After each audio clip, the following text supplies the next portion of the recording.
सुमन के पापा शंकर दिल्ली में चाट का काम करते थे। सुमन भी अपने पापा की मदद करती थी।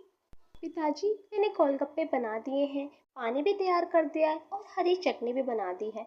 बस लाल चटनी बनाना बाकी रह गया, वो आप बना लीजिए। अरे बेटा, आधे से ज्यादा काम तो तूने ही संभाल लिया, अब मुझे क्या काम करना बाकी है। बेटा, तू चली जाएगी हमें छोड़कर तो हम कैसे तेरे बिना जिएंगे। अजी, लो फिर रोना धोना शुरू कर दिया। अभी सुमन की शादी में 1 महीना बाकी है और आप बिना पापा मुझे कोई शादी नहीं करनी। मैं बस आप दोनों के साथ रहना चाहती हूँ, मैं कहीं शादी करके नहीं जाऊंगी। अरे मेरी बिटिया रानी, ऐसा नहीं बोलते। किशन बहुत अच्छा लड़का है और पढ़ा लिखा भी है, तुझे बहुत खुश रखेगा। सुमन की शादी सूरत में रह रहे किशन से तय हो गई थी। 1 महीने बाद सुमन की शादी होती है। सुमन अपने गरीब माता पिता से बहुत प्यार करती है। उसका एक छोटा भाई भी होता है। फिर कुछ दिनों बाद सुमन की शादी का दिन आ जाता है। सुमन और किशन की शादी हो जाती है। सुमन विदा होकर सूरत चली जाती है और अपने ससुराल में रहने लगती है। किशन गैराज में काम करता था और ठीक ठाक आमदनी कमा लेता था। सुमन ने आते ही अपना पूरा घर संभाल लिया था। अरे बस बस बहू, कितना खिलाएगी, मेरा पेट भर गया। हाँ हाँ सुमन, मेरा भी पेट भर गया, मुझे और नहीं खाना।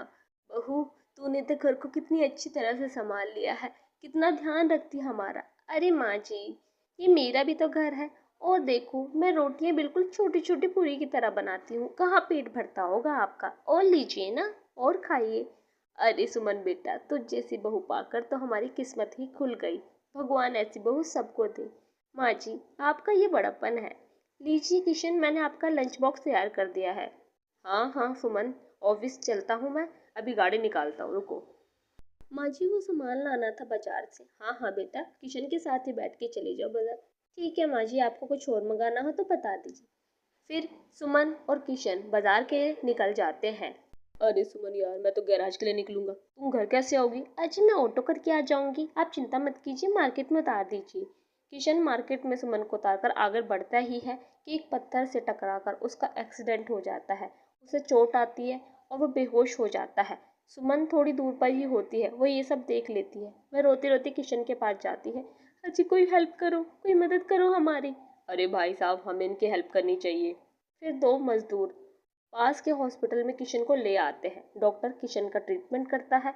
कुछ समय बाद किशन का पैर फ्रैक्चर हो जाता है। उसे ज़्यादा चोट तो नहीं आती, पर वह चल फिर नहीं सकता। फिर अगली सुबह किशन जब अपने कमरे में होता है तो वह अपनी माँ और सास से बात करता है। माँ, मुझे गैराज जाना होगा। अरे तू कहीं नहीं जाएगा, हालत देख अपनी। हम दोनों सास बहू कुछ मिलकर घर संभाल ही लेंगे, तुम्हें कहीं नहीं जाना। अरे माँ, पर घर कैसे चलेगा, समझा करो। अजी, आपको कहीं नहीं जाना, माँ जी ने मना किया है ना, हम कुछ ना कुछ जरूर कर लेंगे। अभी माँ पिताजी भी आ रहे हैं, मैंने उन्हें फ़ोन कर दिया था। फिर थोड़ी देर बाद सुमन के माता पिता भी किशन से मिलने आ जाते हैं। किशन उनको देखकर बड़ा खुश होता है। अरे दामाद जी, आप चिंता मत कीजिए, सुमन दिल्ली वाले गोलगप्पे बहुत अच्छे बनाती है, वह सूरत में भी गोलगप्पे का काम शुरू कर देंगी। कुछ दिन के लिए मैं और इसकी माँ यहीं रुकेंगे, सुमन का थोड़ा काम जम जाए फिर हम यहाँ से चले जाएंगे, ताकि आपको भी कोई घर खर्च में परेशानी ना हो। हाँ पिताजी, यहाँ पे दिल्ली वाले गोलगप्पे बहुत अच्छे बिकेंगे। यहाँ पे आसपास में कोई चाट का ठेला भी नहीं है। अरे हाँ हाँ दामाद जी, आप चिंता मत कीजिए, इसके पापा और सुमन सब संभाल लेंगे।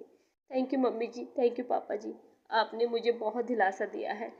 फिर सुमन की सास बोलती है, आप जैसे समधी समदन और बहू पाकर मैं धन्य हो गई। उनकी आंखों से आंसू गिरने लगते हैं। फिर कुछ दिनों में सुमन और उसके पापा दिल्ली वाले गोलगप्पे सूरत में भी ठेला लगाकर काम शुरू कर देते हैं। उनका काम थोड़ा जमने लगता है। लोगों को उनके गोलगप्पे चाट बहुत पसंद आते हैं। लोगों की भीड़ बढ़ने लगती है। फिर एक दिन सुमन के पिताजी सुमन से कहते हैं कि उन्हें अब घर जाना चाहिए। अरे बेटा, बहुत दिन हो गए, तेरा छोटा भाई भी घर पे अकेला है, अब मुझे लगता है तुम्हारा काम जम गया है, तुम अपना काम अकेले संभाल सकती हो मेरी बेटा। अब हमें चलना चाहिए, तेरी माँ और हम आज शाम को ही रवाना हो जाएंगे। जी पिताजी, आप जाइए और छोटू का ध्यान रखिए, मैं सब संभाल लूँगी यहाँ पे, आप मेरी चिंता मत करना। यहाँ पे वैसे भी मेरा काम आपने जमवा ही दिया है। फिर अगले दिन उसके माँ पिताजी अपने दिल्ली के लिए रवाना हो जाते हैं। सुमन अच्छे से गोलगप्पे के ठेले की रेडी लगाती, रात को गोलगप्पे तैयार करती और सुबह ठेला लेकर पहुंच जाती सूरत में। लोगों की बहुत भीड़ होती। अरे वाह सुमन भाभी, सच बात बोलूं, आपके गोलगप्पे जैसा स्वाद तो कहीं और नहीं है। सचमुच मज़ा ही आ जाता है। इतने तीखे चटपटे करारे गोलगप्पे खाकर तो मानो मैं दूर दूर से भी रह नहीं पाती, यहीं पे आती हूँ, कहीं और नहीं जाती। अरे अरे, इतनी तारीफ मत कीजिए। लो, आपको इतना पसंद है, एक और खा लीजिए। ऐसे सुमन का काम बढ़ता रहता है। लोगों की भीड़ दिन ब दिन सुमन के ठेले पर बढ़ती जाती है। सुमन की सास भी सुमन का हाथ बटवाने लगती है और दोनों सास बहू मिलके खूब अच्छे से गोलगप्पे की रेडी चलाते हैं और अपना घर संभालते हैं। देखते ही देखते उनकी दुकान दिल्ली वाले गोलगप्पे फेमस हो जाती है। लोगों की दूर दूर से भीड़ आनी शुरू होती है। उनका काम दिन दुगनी रात चौगनी तरक्की करता है। फिर कुछ दिनों बाद किशन भी ठीक हो जाता है। अजी आप ठीक हो गए, मुझे बहुत खुशी हुई कि आप जल्द से जल्द ठीक हो गए। मुझे आपके बिना बिल्कुल भी अच्छा नहीं लग रहा था। अब आप ठीक हो गए ना, अब मुझे बहुत अच्छा लग रहा है। अरे सुमन, मैं तुम्हारी दाद देता हूँ। तुमने मेरे बिना पूरा घर संभाला, मुझे संभाला, माँ को देखा। मुझे तुम्हारा शुक्रिया अदा करना है। हाँ हाँ बेटा, ये बहू बहुत अच्छी बहू है। ऐसी बहू हमें खोजने से भी नहीं मिलेगी।